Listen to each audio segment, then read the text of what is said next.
Le meilleur marketing quand on travaille dessus, c'est celui que se projette sur le long terme. Par exemple, il y a 3 indications que tu peux prendre. Et apparemment, premièrement, ceux qui se concentrent sur le produit, c'est-à-dire à fournir un meilleur produit, et ils sont juste focalisés sur le produit. Fournir un meilleur produit, même s'ils n'ont pas besoin du marché, mais ils veulent avoir le meilleur produit du marché. Deuxièmement, ceux qui se concentrent sur le profit, c'est-à-dire que même si le produit n'est pas bon, même si la cible est mécontente, tout ce qui l'intéresse, c'est de faire du profit, encore faire du profit, faire du profit. Donc, vous allez trouver des faux produits, mais des produits de mauvaise qualité sur le marché, et non les clients sont mécontents. Mais l'entreprise gagne de l'argent. Et à ceux qui vont dans le temps, qui vont dépasser ceux qui se concentrent sur le produit, ceux qui se concentrent sur le profit pour aller dans le temps, pour pouvoir perdurer, comme par exemple les grandes marques comme Amazon, Apple, Coca-Cola, qui ont perduré dans le temps, quel que soit le temps, quel que soit la difficulté du marché, ils ont pu résister. Ça, c'est ceux qui se concentrent sur la cible.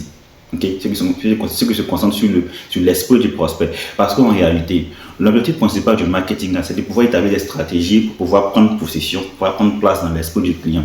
Parce que comprenez que lorsqu'un client veut acheter un produit, dans la catégorie par exemple de soda, par exemple, si j'ai le choix entre Coca-Cola, Pepsi et puis 7-Up, c'est-à-dire Sprite là. Le premier produit entre les trois, le premier que je vais acheter, c'est le produit, c'est le premier qui sera dans mon esprit, c'est celui à qui je vais penser immédiatement.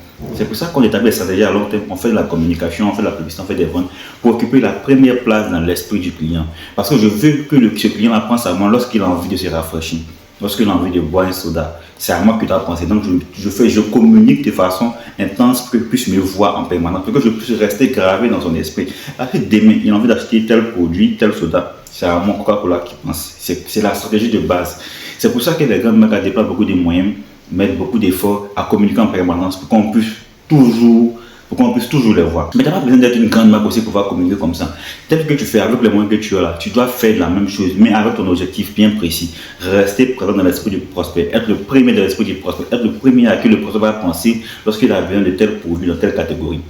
Et ça, tu vas communiquer avec les moyens de bord. Non, tu communiques sur les réseaux sociaux, tu vas communiquer en permanence sur les réseaux sociaux pour rester dans l'esprit du prospect. Avec les moyens que tu as là, tu communiques, mais avec le même objectif, allant dans le même objectif. Okay? C'est ça le plus important. Le marketing à long terme doit vous positionner, doit vous mettre en premier dans l'esprit du client pour que demain, si le prospect a envie de tel produit, tel service, c'est toi qui vas acheter le produit.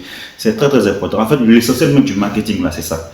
Se positionner dans l'esprit du client en premier pour que demain il puisse se rappeler de nous venir acheter le produit. C'est très important de comprendre ça.